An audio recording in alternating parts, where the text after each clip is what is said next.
Hey, it's Hungry Vegan. Today I'm going to try and make some Seitan Italian meatballs from scratch. Wish me luck on this one. So to start off with, just add 1 tin of pinto beans or 1 cup of cooked pinto beans to a food processor and mash them up. If you haven't got a food processor, just put them into a bowl and mash them up that way.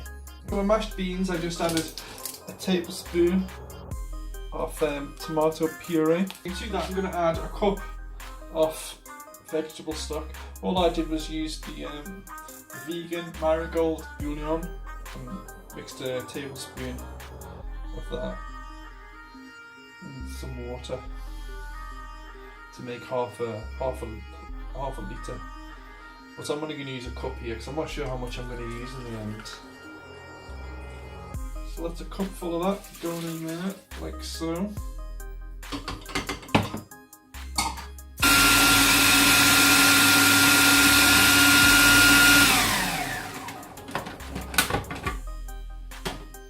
Yep, that smells good. Okay, I'm going to add a tablespoon of liquid Aminos. If you haven't got liquid Aminos, you can use tamari or soy sauce if you've got. I'm just going to give that a final mix. And that is our wet ingredients all done. Okay, for now now I'm going to do the dry ingredients. Now this here is where the magic is. This is vital wheat gluten. It's called, and this is the protein. It's like, I think it's pure protein. Anyway, you buy this off Amazon. I'll put a link in the description if you've never seen this before. So I'm going to go for a cup of that. This is also excellent, guys, for putting into bread. If you put 2 teaspoons of this into your homemade bread, it makes so much difference to it. In fact, when I make my bread, I'm going to use this stuff, so watch out for that. So now we're going to add some sausage-based flavours, 1/4 teaspoon of cloves. So I'm going to use a teaspoon of just Italian seasoned mix. Okay, I'm going to use a teaspoon of garlic granules.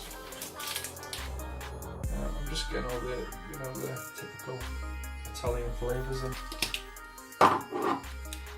Okay, I'm going with a teaspoon of oregano.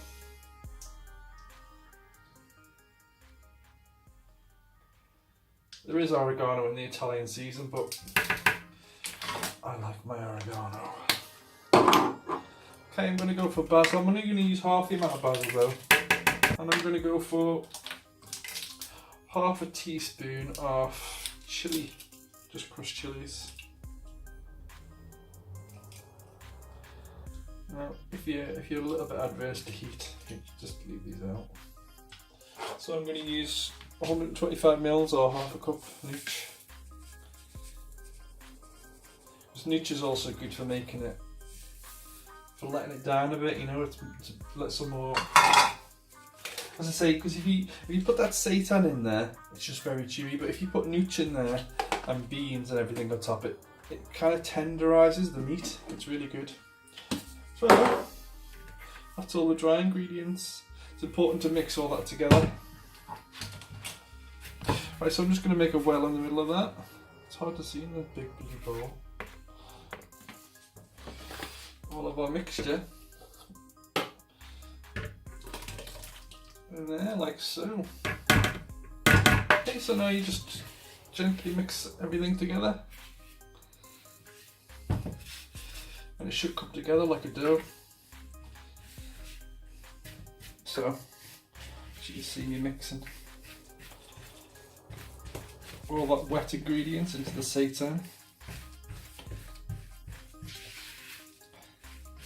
And it's coming together to form a dough.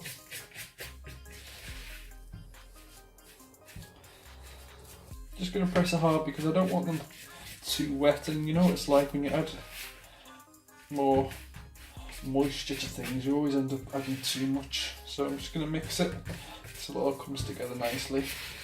But there's lots of different factors involved here, like how dry is your wheat gluten or your beans. Could be wet if you use tinned ones. So I'm trying to give you measurements the best I can, but there's plenty of stock here anyway if I need to add extra water or extra moisture to it. See, it's come together as a dough now. Now I'm just going to taste this, see what it's like.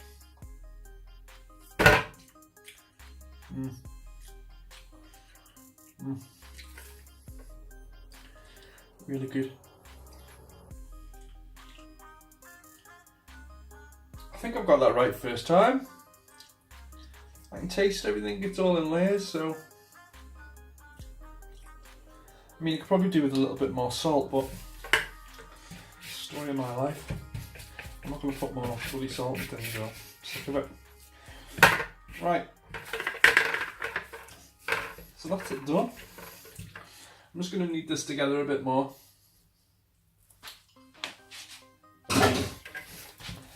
The more you knead it, the chewier your meatballs will come. But this is what I want. I want them to be quite chewy because I'm going to put them into a sub. Okay, so that's been kneaded it there for about a minute. So now I'm just going to swap over to chopping board. Now, it depends on whether you're going to make Italian sausages out of this or you're going to make meatballs like me. It doesn't really matter. All you do, cut it up.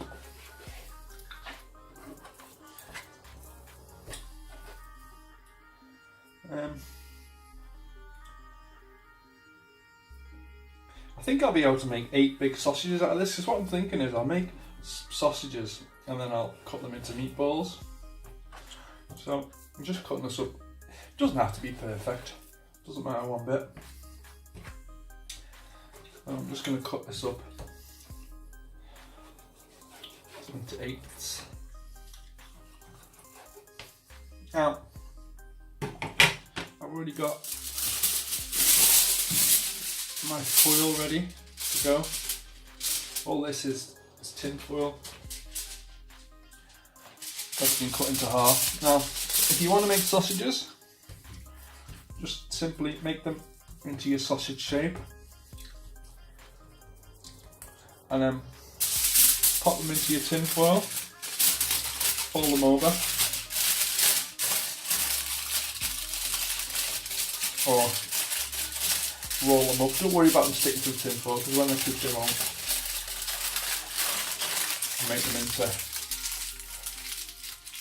Make them into like a Christmas cracker sausage shape. But I'm going to make this into meatballs, so I'm going to cut these sausages up into 3.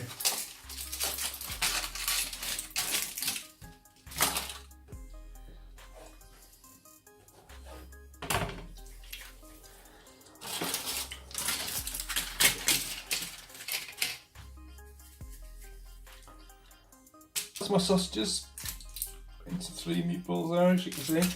I'm just going to roll them up like that carefully, and then I'm just going to crimp the edge so my sausages are all safe in there. Alright, I'm going to do for the rest of them.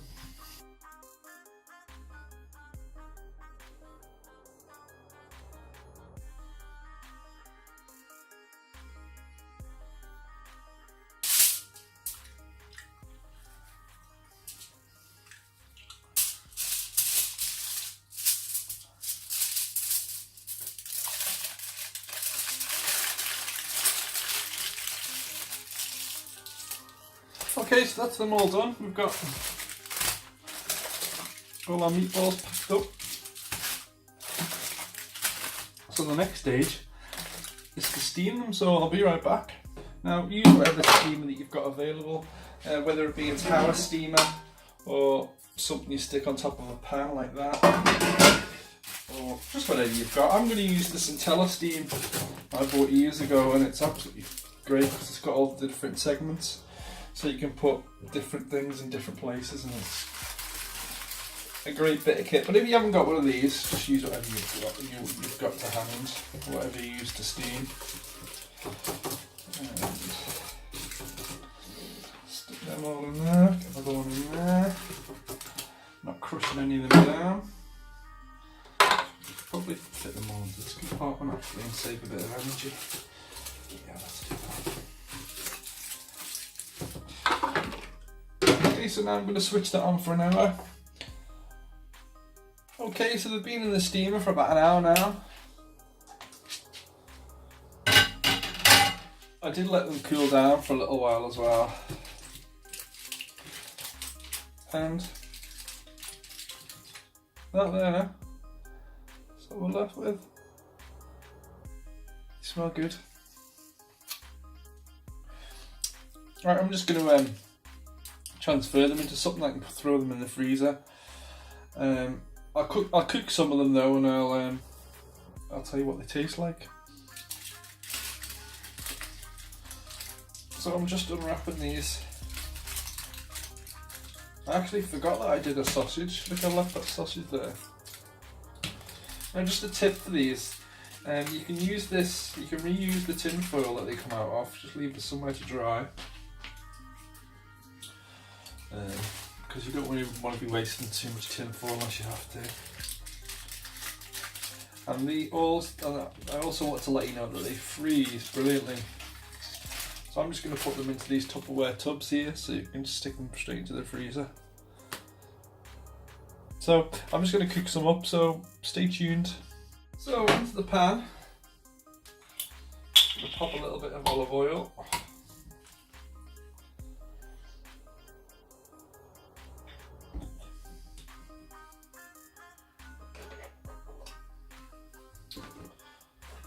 Okay, so now that's hot, I'm just going to go in with some of my onions and peppers that I froze. These are always handy to have in. I've got a recipe up somewhere for these. And these are great just for making sandwiches up or bolognese or anything. Chilies, you name it. Okay, then I'm going to go in with some of my meatballs. Now if these are too big for you, just make them smaller or cut them in half. Whatever you like. Or cut them in half when they're cooked, it's up to you.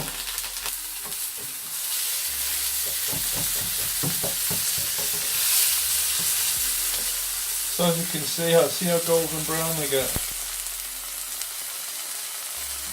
Beautiful.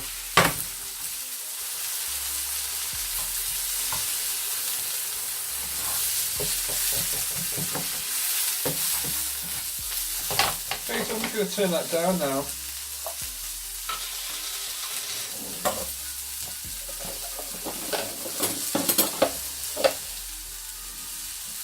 I'm just going to pop some tomato sauce in, just a little bit, because I was going to put barbecue sauce on them, but I haven't got any in the house. Just to add a bit of flavour. And a bit of shine.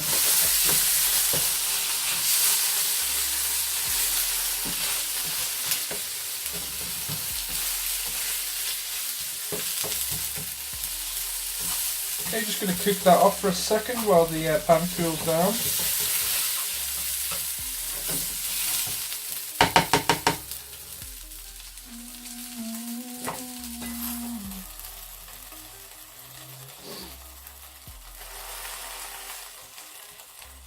Just heating my wrap up a little bit.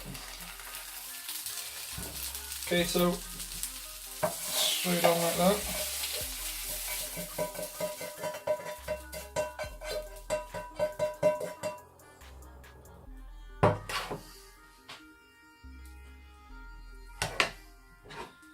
There you have a meatball sandwich. You can stick it in bread, you can stick them in baps, you can stick them in pasta and do it if you want. Okay, just going to wrap up this meatball sandwich.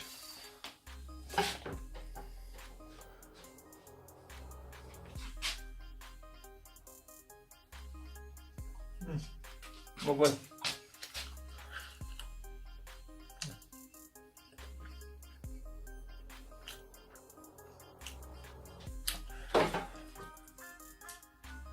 Yeah, that's really good.